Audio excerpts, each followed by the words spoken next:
Salut, je suis Heré.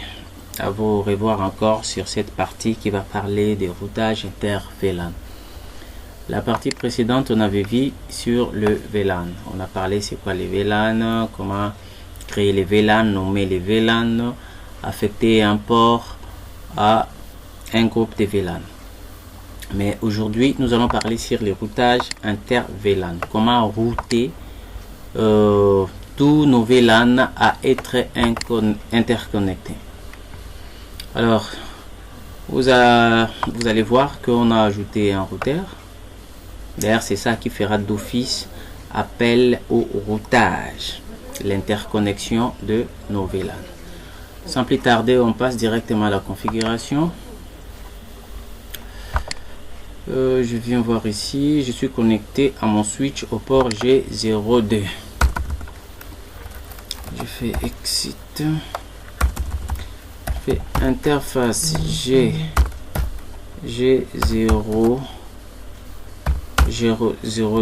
je fais switch pour mode trunk. Voilà, je fais end pour voir mes configurations. La commande c'est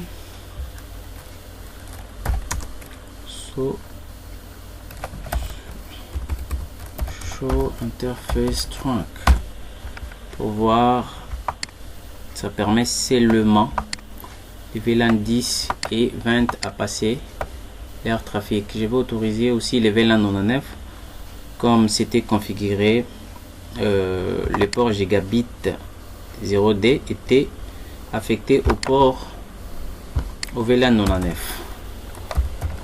Conf T interface G0RT switch port access VLAN 99. Allez, c'est tout. J'active mon interface, je passe à mon routeur ou à mon routeur directement.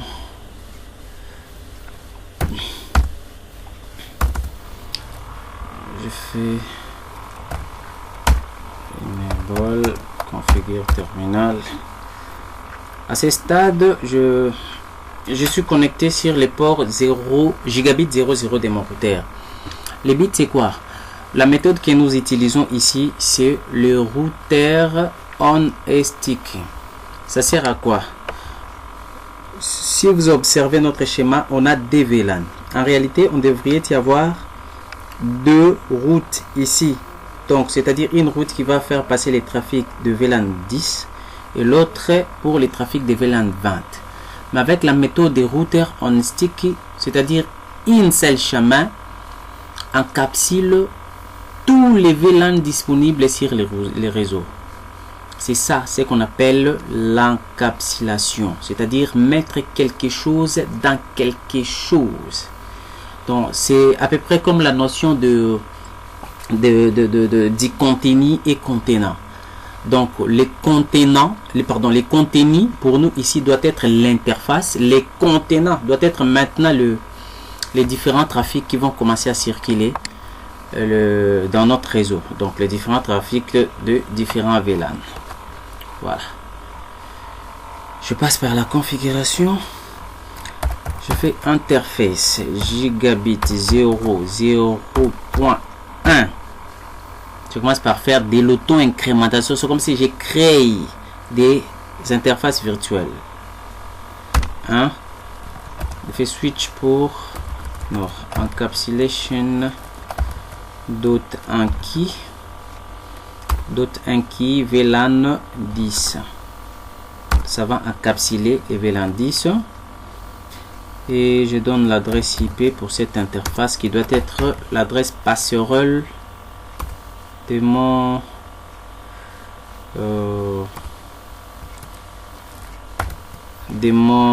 VLAN 10 192.168.220.254 255.255.0. Je valide, je fais exit. Je crée maintenant pour le réseau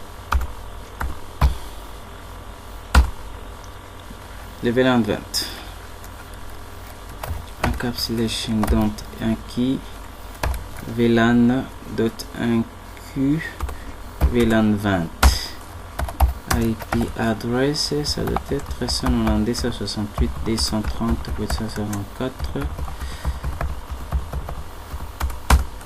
J'active l'interface avec la commande non SSH.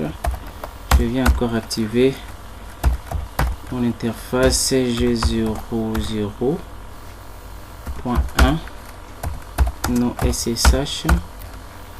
Je quitte, j'active mon interface principale 00, je fais non SSH. C'est monté.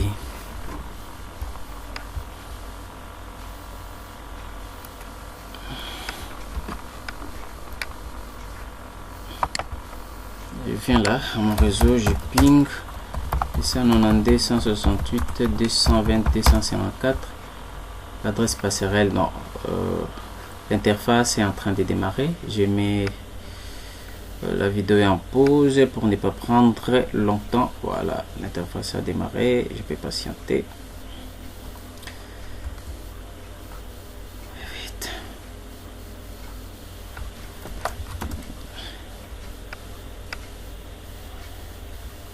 Voilà. Je ping, voilà, ça c'est passé. Les VLAN 10 arrive à pinguer l'IP du PC de VLAN 30, ainsi de suite. Le VLAN 20 va pinguer les VLAN 10.1. Voilà, on peut faire même les tracers 168.220.1.